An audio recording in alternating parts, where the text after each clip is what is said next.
मेरे अत्यंत आत्मीय मित्रों, प्यारे विद्यार्थियों, मैं संतोष सिंह आप सभी लोगों का हार्दिक स्वागत और अभिनंदन करता हूं आपके अपने यूट्यूब चैनल डीजे सर पर। 5 जून 2021 की डेली करंट अफेयर्स का यह मोस्ट इम्पॉर्टेंट श्रृंखला है। तो चलिए आइए देखते हैं हम लोग 5 जून 2021 के लिए जो भी महत्वपूर्ण प्रश्न हैं उनका संग्रह। तो 5 जून के लिए जो पहला प्रश्न हम लोग का है, किस बहुराष्ट्रीय प्रौद्योगिकी कंपनी पहली बार एशिया प्रशांत साइबर सुरक्षा परिषद शुरू की है? तो यह जो शुरू की है, माइक्रोसॉफ्ट ने एक कम्युनिकेशन शुरू किया हुआ है जो कि एशिया और प्रशांत साइबरों के बीच में एक कम्युनिकेशन को बढ़ाने के लिए उन्होंने इस व्यवस्था का प्रारंभ किया है, जिसे किसने संचालित किया है? माइक्रोसॉफ्ट कंपनी ने। तो ये आपके इंटरनेशनल करंट अफेयर में एक महत्वपूर्ण प्रश्न है। बढ़ते हैं सेकंड प्रश्न की ओर। हाल ही में किस राज्य ने मुख्य गांव प्रतियोगिता, कोरोना मुक्त गांव प्रतियोगिता हो जाएगा आपका, तो हाल ही में किस राज्य ने कोरोना मुक्त गांव प्रतियोगिता की घोषणा की है? तो यहाँ पर क्या किया जाएगा, इसका जो फैसला किया महाराष्ट्र सरकार ने किया हुआ है।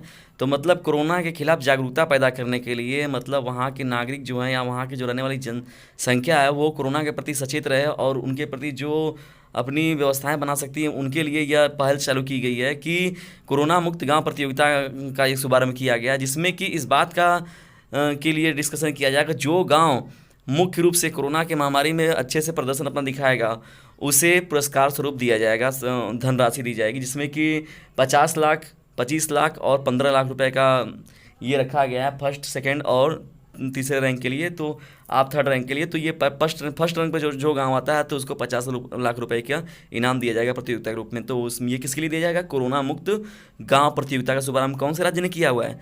महाराष्ट्र राज्य ने किया हुआ है। आइए महत्वपूर्ण करंट अफेयर्स को में हम लोग तीसरे प्रश्न को देखते हैं। सतत विकास लक्ष्य भारत सूचकांक 2020-21 का तीसरा संस्करण किसके द्वारा लॉन्च किया गया? तो यह जो लॉन्च किया गया है यह नीति आयोग के द्वारा लॉन्च किया गया है, जो कि अभी आप जानते हैं कि यह पंचवर्षीय योजना के जहाँ पर आया हुआ है नीति आयोग, जिसका NITI पूरा है। उसका फुल फॉर्म अगर आप देखना चाहेंगे तो national institute for transforming India होता है। और साथ ही साथ नीति आयोग के कौन अध्यक्ष है? तो ये हमारा जो माननीय प्रधानमंत्री नरेंद्र मोदी जी हैं, तो यही इसके अध्यक्ष भी हैं। तो मुख्य रूप से ये प्रधानमंत्री जो होते हैं देश के, वो इसके अध्यक्ष के रूप में चुने जाते हैं। तो नीति आयोग के अध्यक्ष कौन है? प्रधानमंत्री नरेंद्र मोदी जी। तो ये भी एक महत्वपूर्ण प्रश्नों में से एक है और कई बार एग्जाम में पूछा हुआ है। बढ़ते हैं चौथे प्रश्न की ओर। भारतीय नौसेना में कार्मिक के नए प्रमुख के रूप में किसे नियुक्त किया गया है? तो इस पदवी पर अभी तुरंत जो हाल ही में नियुक्त किया गया वो दिनेश के त्रिपाठी जी को नियुक्त किया गया है, जो कि इसके कार्यभार को अब आगे से संभालेंगे। तो कार्मिक के नए प्रमुख के रूप में नौसेना के तो किसे नियुक्त किया गया? दिनेश के त्रिपाठी को। ये आपके नेशनल करंट अफेयर्स में बहुत ही इंपॉर्टेंट प्रश्न है। प्रश्नों की श्रृंखला को हम लोग आगे लेके बढ़ते हैं, देखते हैं पाँचवें प्रश्न को। तो हाल ही में पाकिस्तान ने किस नाम से अपनी पहली कोरोना वैक्सीन लॉन्च की है? तो इसका नाम जो है पाक वैक है, PAKVAC, पाक वैक नाम से उन्होंने अपना कोरोना वैक्सीन पहला लॉन्च किया हुआ है। तो वास्तव में देखा जाए तो इस वैक्सीन को चाइना ने बनाया है और चाइना से पाकिस्तान ने लिया हुआ और वहाँ पर अपना वो टैग ला के जो अपना कार्य कर रहे हैं।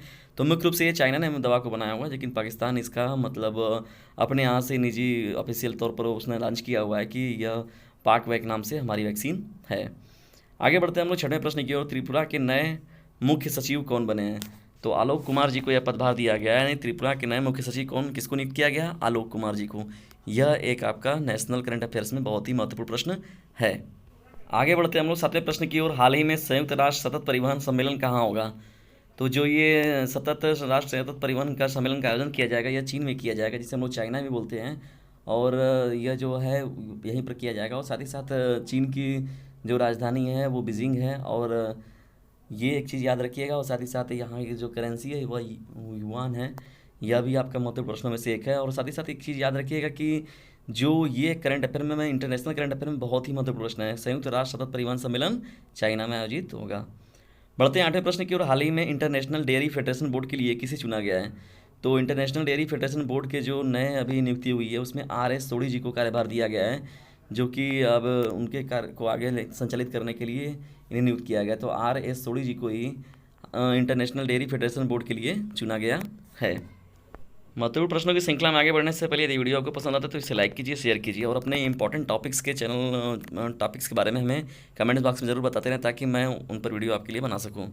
बढ़ते हैं नवे प्रश्न की ओर। हाल ही में इसाक हर्जोग किस देश के नए राष्ट्रपति बने हैं? तो इसाक हर्जोग जो हैं वो इजराइल के नए राष्ट्रपति बने हैं। और एक भी चीज़ याद रखिएगा कि यह इजराइल के 11वें राष्ट्रपति के रूप में ही इन्होंने यह पदभार संभाला है। तो यह भी आपसे पूछ सकता है कि 11वें राष्ट्रपति के रूप में कौन नियुक्त किए हैं? तो इसाक हर्जोग, और यह इजराइल के राष्ट्रपति बने हैं। और इससे पूर्व के राष्ट्रपति का भी नाम आप हमें कमेंट बॉक्स में ज़रूर बताएं, क्योंकि वह भी आपके लिए बहुत ही इंपॉर्टेंट है।